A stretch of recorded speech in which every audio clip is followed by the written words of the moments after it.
So it's finally time. Let's start working on the full 6-string bar chord. We've been working up to this. A couple ways of looking at this chord. Let's start with one of the first things people often think about is a first position E chord. In fact, the chord we're going to teach is very often called an E-type bar chord. So here's our basic E chord. Well, the E-type bar chord, I'll tell you, I'll hold this, Bill. Now, yep, slide that up and show them the bar. Okay, you want to play that?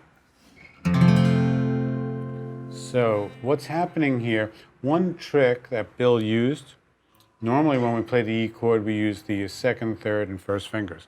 Bill refingered it. He went 3, 4, 2. The reason he did that is now if he slides that up a fret and brings his first finger down across the 6 strings, now we have a full 6-string bar chord. What we've done is we've taken the E chord. Here's the nut. The nut is holding all 6 strings at that position, at that length. Move it up, and now the finger replaces the nut. That's F.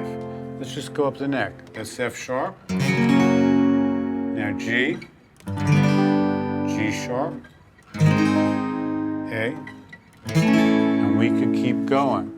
And this is where knowing those notes again on that 6th string is critically important. Once we can play this fingering, now let's say I had to make it a B flat chord. Well, G, whole step to A, half step to A sharp, which is B flat. I'm on B flat. Where's B? It's a half step higher. Where's C? We know that's a natural half step.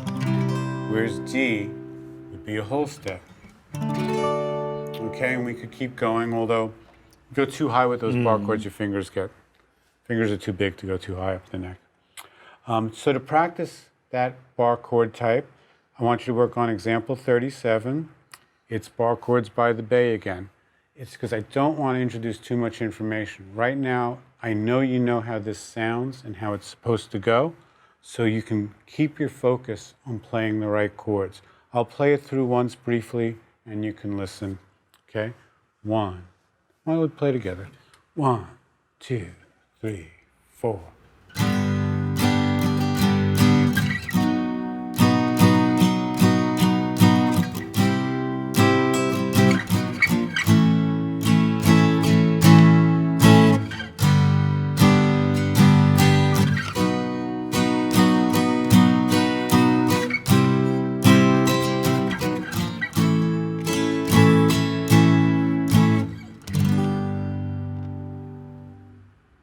Okay, now, next step, that was the major bar chord. Tell you what, Bill, why don't you walk us through this? Let's convert that major bar chord to a minor.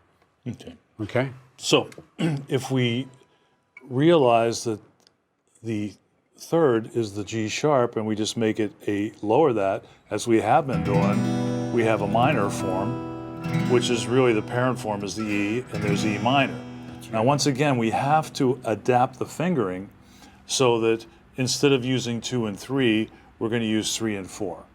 And then with the bar, you can see the minor shape here with the bar, and we have to bar a lot more strings. You really want to get that finger behind it. And a good thing to do is just play each pitch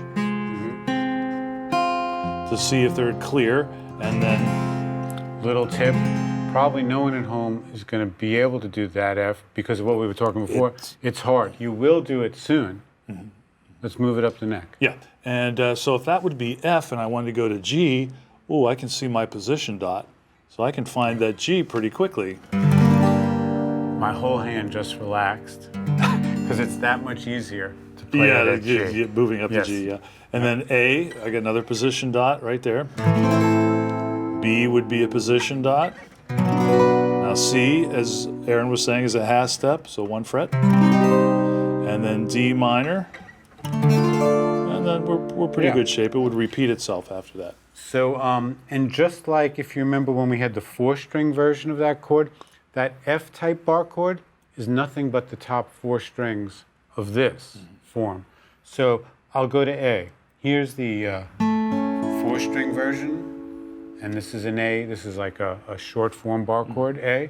Here's the full A bar. That short form was the top 4 strings. So you hold that, so there's the full A, and I'll hold the smaller version, and hopefully you can see that I'm playing the top 4 strings of his chord. So these are very related. The other thing that's important, actually, it's like adding a power chord that we've been doing to the other ones. So all these work together. If you know your power chords, you're going to learn the strings and learn the What you mean by that is like below this 4-string version of the A chord, and you're adding the A power chord to the bottom. Let's do that together. Ready? So together it made one full A chord. So our power chords are the bottom 2 strings of our full bar chords. And the power chord doesn't have a quality. It's not major. Exactly, that's good. It's not That's a good minor. point, yeah. Okay? Because it doesn't have that critical note, the third, which is the note that determines whether it's major or minor. So it's a very generic sounding chord. That's why I tend to think of it as a big bass note. Also remember, if you're playing that full major bar chord, to make it minor, really all you're going to do is lift this second finger, just like in the 4-string version. You're going to lift the second finger, and make sure all the strings make a sound. So major, minor. Listen to the note in the middle as it changes. Listen to that note change, sing along with it, get really used to listening for that.